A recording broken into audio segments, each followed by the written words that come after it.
बिहार भी YouTube channel में आपका एक बार फिर से बहुत बहुत स्वागत है। आपने अभी तक चैनल को सब्सक्राइब नहीं किए तो लाल रंग का बटन दबाकर चैनल को सब्सक्राइब कर लें और बगल के घंटा बजा दें।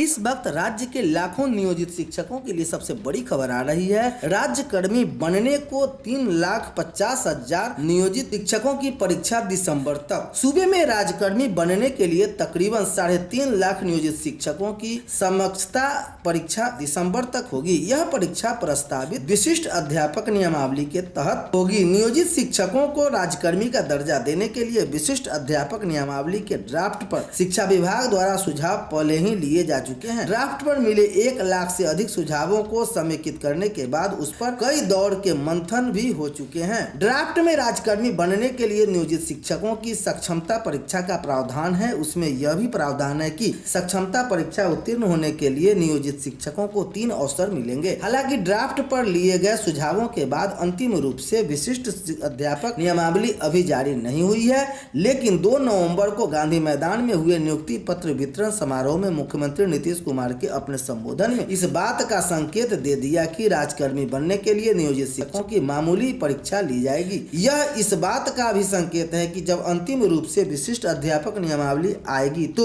उसमें सक्षमता परीक्षा और उसमें उत्तीर्णता हासिल करने के लिए 3 अवसर का प्रावधान बरकरार रहेगा। विश्वस्त सूत्रों के मुताबिक सैद्धांतिक रूप से यह सम्मति बन चुकी है कि नियोजित शिक्षकों की सक्षमता परीक्षा का संचालन बिहार विद्यालय परीक्षा करेगी। हाँ, इससे संबंधित आधिकारिक प्रस्ताव शिक्षा विभाग ने फिलहाल बिहार विद्यालय परीक्षा समिति को अभी नहीं सौंपा है। शिक्षा विभाग की पहले चालू नवंबर माह में ही नियोजित शिक्षकों की समक्षता परीक्षा लेने की तैयारी थी। इसके मद्देनजर अगर चालू नवंबर माह के अंत तक समक्षता परीक्षा नहीं हुई तो यह अगले माह यानी दिसंबर में होगी। अगर पहली समक्षता परीक्षा दिसंबर में हुई तो दूसरी समक्षता परीक्षा अप्रैल मई एवं तीसरी व अंतिम समक्षता परीक्षा अगस्त सितंबर में होने की संभावना है। विश्वस्त सूत्रों की माने तो समक्षता परीक्षा के संचालन का जिम्मा बिहार विद्यालय परीक्षा समिति को इसलिए दिया जा रहा है कि उसके द्वारा नियोजित शिक्षकों की कई दौर की दक्षता परीक्षा तो ली ही गई है, पात्रता परीक्षा भी लेती रही है। इस बात के भी साफ संकेत मिले हैं कि बिहार लोक सेवा आयोग द्वारा ली गई अध्यापक नियुक्ति परीक्षा की तुलना में बिहार विद्यालय परीक्षा समिति द्वारा ली जाने वाली समक्षता परीक्षा में पूछे जाने वाला सवाल हल्के होते हैं। आयोग की तरफ से शिक्षक अभ्यर्थियों की तस्वीर के साथ नाम और आरोप भी किए गए सार्वजनिक। 6 अभ्यर्थियों को बीपीएससी का नोटिस जारी कर दिया गया। 1 सप्ताह का समय दिया गया स्पष्टीकरण देने के लिए अभ्यर्थियों को। 7 दिनों के अंदर जवाब नहीं देने वाले आगामी परीक्षा से वंचित होंगे। पूर्व में कई अभ्यर्थियों के खिलाफ हुई कार्रवाई। सोशल मीडिया खासकर यूट्यूब चैनल के माध्यम से लगातार अभ्यर्थियों की ओर से आयोग पर आरोप लगाए जा रहे हैं। पहले भी बिहार लोक सेवा आयोग कई अभ्यर्थियों पर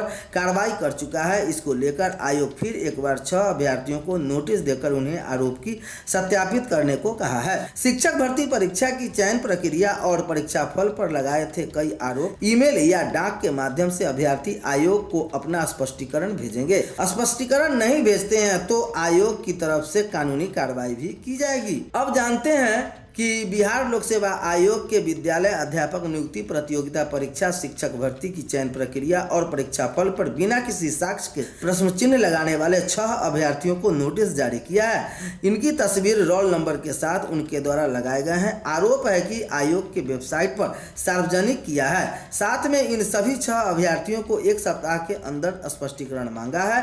1 सप्ताह में सभी अभ्यर्थी को ईमेल या डाक के माध्यम से अपना स्पष्टीकरण आयोग को देना है। अगर 1 सप्ताह के अंदर अपना स्पष्टीकरण आयोग को नहीं भेजते हैं तो आयोग द्वारा उनके खिलाफ कानूनी कार्रवाई की जाएगी। आयोग इन्हें आगामी परीक्षा में शामिल होने से वंचित करेगा। स्पष्टीकरण समाप्त नहीं होने की स्थिति में माना जाएगा कि संबंध में अभ्यर्थी को कुछ नहीं कहना है। फिर आयोग विधि सम्मत कार्रवाई करने को स्वतंत्र होगा। आयोग के परीक्षा नियंत्रक के अनुसार बिहार लोक सेवा आयोग एक संवैधानिक संस्था है और अध्यक्ष का पद संवैधानिक पद है, जिसके हवाले से कोई भी सूचना सोशल मीडिया प्लेटफॉर्म पर बिना उनके पूर्व अनुमति के देना Indian panel code act 1860, information technology act 2000 तथा वायलेशन ऑफ कॉपीराइट एक्ट 1957 में यह दंडनीय अपराध है। अब जानते हैं कि किन विद्यार्थियों पर आरोप लगाया गया। मोहम्मद रिजवान आलम रोल नंबर 289427। आरोप है कि आयोग को सेंट्रलाइज धांधली का अड्डा बताया।